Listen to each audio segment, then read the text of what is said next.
So I'm sitting here today, really wondering what I'm going to do with my life. About a month ago, I quit my job, flat broke, but as you can see, I still got a smile on my face. I'm looking into a lot of opportunities to take advantage of, but I don't want another job, and I think that a lot of people out there are hitting this point, and the younger generation is going to hit it even further, that people don't just want a normal job. One, they don't pay as well as just working for yourself or doing something that you love because you're so compassionate about it.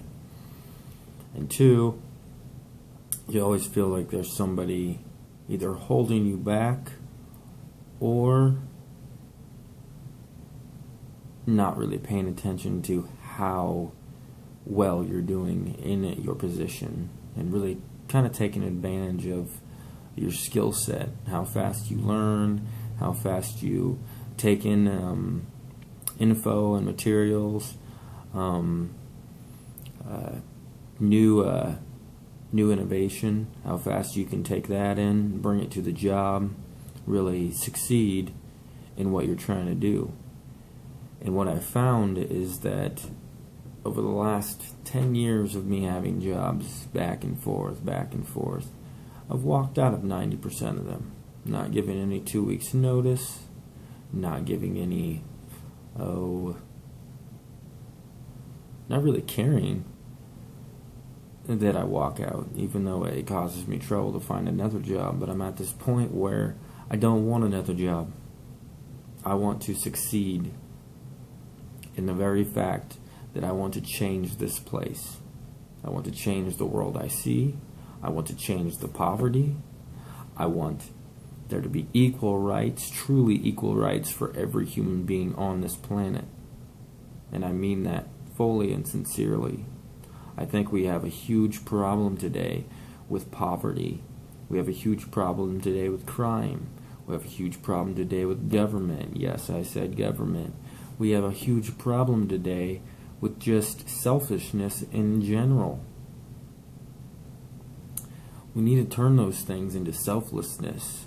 We need to turn the poverty rate around by taking these big bankers and putting them in their place. Whether it's locking them in a cage like they lock so many others for standing up against them. We need to look at our government and say, you are our government, not the other way around. You need to listen to your people before your people stand up and revolt. This is nothing new. The things that are happening in our society today were happening 200 years ago at the beginning of our country's birth. Now I understand that we need to employ different laws, different legislature. But is it right for us to have approximately 500 people to 500 million people, and those 500 are making all the choices for the 500 million? Given you can write them letters, you can give them your heart and soul, will it make a difference in how the system's set up today? This system that we have today is currently broken. And if you'd like to argue that with me, feel free anytime to give me a shout on my email address, give me a shout on my channel. But it is broken. There's no doubting it. Whatever they're telling you about the financial markets, it's broken. And it's about to crash again. This is serious stuff, people. We have to stand up and do what is right for ourselves and for the generations to come. I do not want to give my daughter the debt that's been endowed to me and handed down over generation, over generation, and over generation. And that will not stop until we take these dirty bankers out of their positions of power. And you say, oh, maybe it's not just the bankers, but it is. Them and the big corporations are the ones behind the facts that we cannot innovate our society past where we are today. And that needs to change. There needs to be a changing attitude of an American spirit for freedom and liberty for all. Justice, true justice. There is no reason to throw a bank robber in jail for what he did if you're not going to throw the corrupt bankers in jail for what they did. You're going to try and tell me that they can steal billions and trillions of dollars from American people in our society, in our well-being, our flesh and blood, in our tears, and get a slap on the wrist and still sit down with the president and still try to make decisions for our lives? But the man who is struggling in poverty and tries to make it and really justifies robbing a bank in his mind to make it better, maybe not right then, but to make it better. You got this guy who, if he wasn't in his situation right now, wouldn't be doing the things that he's doing. That's the problem with poverty today. You want crime to dissipate? We fix the financial markets. We fix our money system. We fix how much people get paid. We fix our minimum wage. We start taking action towards changing these things from a local level to a state level to a federal level. The president is not almighty king. That is not how this was set up, even though it seems that way sometimes.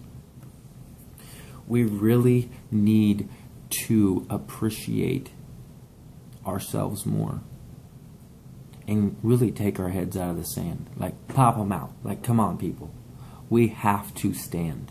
If we do not stand in a timely manner, they will destroy our nation that was built on freedom. If you cannot see it every day, our freedoms are being taken from us. And that's not right. I'm not saying that every rich man out there is a bad man.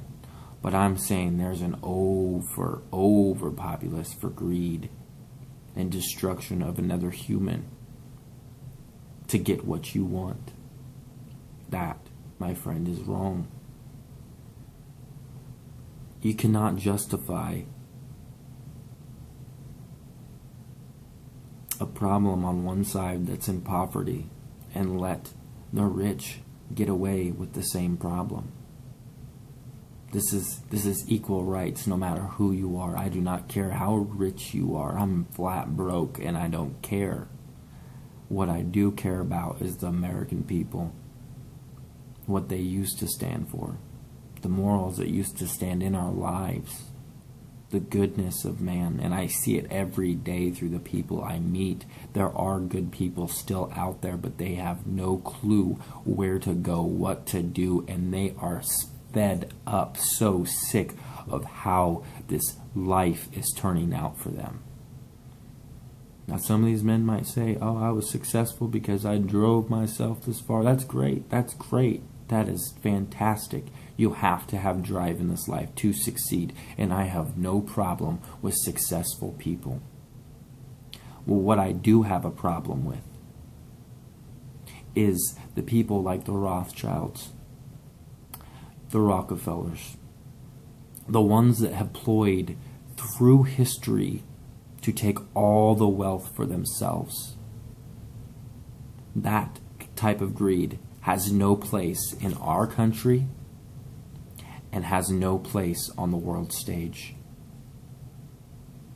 They cause wars, destroy villages, and kill people, have more blood on their hands than any other human could ever have on theirs. The men like these men, the corrupt corporate bankers that just go along with it and just keep on going like it's never going to change, your world will fall. Every great nation has fell. Every one of them. And yours will be no different. The people of this United States as God is my witness, will stand and will make it right. The change that is coming will be grander than what you could ever imagine. And you might be stuck down working right next to the next man, right next to you. It's an amazing thought that with words and our voices, we can change this. Hopefully bullets don't have to fly on this revolution. Hopefully these men will listen and take into account their own actions. It is kind of far-fetched that they will, but we can always have hope. The next time we talk, I'll go further into these details, but for now, this is just a little bit of an overview. My name's Jake. We'll talk to you later.